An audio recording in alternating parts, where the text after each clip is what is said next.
avec Marlène Boger et Justine Sebert. J'espère que j'ai bien prononcé. Voilà les Allemandes qui maintenant vont nous offrir leur duo technique. Toujours en direct sur le live FFN. Ici en direct de Montreuil pour le 6e Open Make Up Forever. Avec une des nageuses qui est très jeune, de 99. Et l'autre qui a 21 ans. 17 ans. Donc elle est encore junior. Hein. Donc sur les programmes techniques, il faut savoir qu'en junior, on n'a pas de programme technique, on a des figures imposées. Donc ça peut être assez nouveau pour elle. Et en tout cas, c'est toujours l'expérience de le faire déjà junior.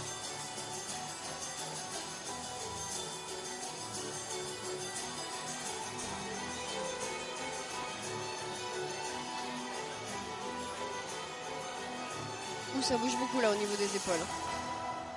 Il faut essayer vraiment d'être le plus droite possible, le plus fixe, et petites fautes de synchro également. Donc on parlait de la condition physique, donc le gainage et le travail des abdominaux est indispensable en natation synchronisée. C'est ce qui nous permet de le moins bouger possible sur la ligne verticale et pouvoir bouger par contre les bras, eux qui ont besoin d'avoir des appuis à différents endroits. Et le corps doit rester solide. Alors par rapport aux images sous-marines que nous avons la chance de vous offrir ici, on rappelle que les juges ne les ont pas ces images, hein, donc ils ne peuvent pas s'appuyer sur... voilà. C'est vrai que quand même ils sont proches, donc beaucoup plus proches que le public, ils sont vraiment à ras de l'eau. Et du coup on voit par transparence la suite de la verticale des jambes, donc on peut se rendre compte quand même si elles sont droites ou pas. Il y a une caméra de contrôle pour justement savoir si on touche le fond. En duo et en solo, il n'y a pas de problème parce qu'il est vraiment très loin. Par contre, ce qui peut poser problème, c'est un balai d'équipe avec les portées où on s'empile les unes sur les autres. Et là, on peut avoir un risque de toucher le fond du bassin. Donc, il y a une caméra de contrôle pour ça.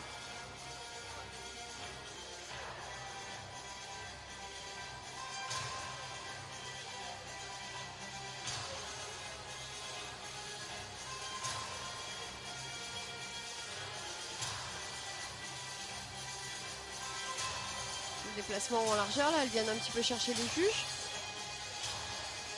sur leur avant-dernier élément, donc on fait pas mal de petites fautes de synchro.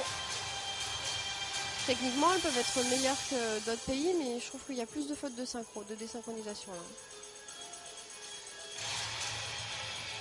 Pareil, hein, mauvais choix stratégique je trouve de faire le barracuda dans cet axe là.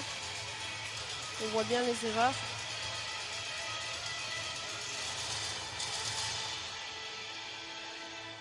Elles ont eu un vraiment très bon déplacement parce qu'elles ont fini la 3e longueur, ce qui n'est pas le cas de tous les pays. Avec une fin un petit peu en décalé par rapport à la musique, hein, ça se termine un tout petit peu après, est-ce que ça c'est sanctionnable? Non, c'est pas très grave, franchement, c'est pas gênant du tout. L'équipe d'Allemagne, Marlène Boger et Justine Sebert qui...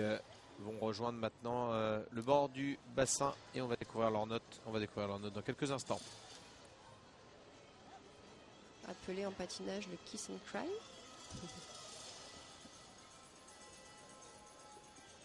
Voilà, et à suivre juste derrière l'équipe du Mexique. On peut en dire un petit mot parce que c'est les principales concurrentes en tout cas. Cette compétition-là, oui. Voilà, ça l'a été en tout cas au German Open et la semaine dernière, tout à fait. Et à nouveau cette semaine. En programme libre, les Mexicaines étaient devant les Françaises. Au combiné, les Françaises ont réussi à rester premières puisqu'elles avaient une énorme différence justement sur le programme technique. Mais sur cette compétition-là, c'est vraiment important qu'elles restent devant, que les Françaises, arrivent à être bien devant sur le programme libre. Donc c'est vrai que pour nos Françaises, c'était important pour cette compétition-là. Oui, la bonne nouvelle, c'est que les Françaises, effectivement, sont premières après l'artistique. Après le duo libre d'hier. Donc il faut confirmer en technique ce qui devrait bien se passer. Et en technique, en effet, à Bonn, elles étaient largement devant. Donc il faut qu'elles persévèrent, qu'elles continuent. Et notre sanction pour les Allemandes, 69 points, 3669. Oui, l'exécution est à 6-9, donc c'est ça, la synchronisation était vraiment pas très très bonne, avec en artistique 7-0, une moyenne entre 7-8 et 7-0 pour les éléments.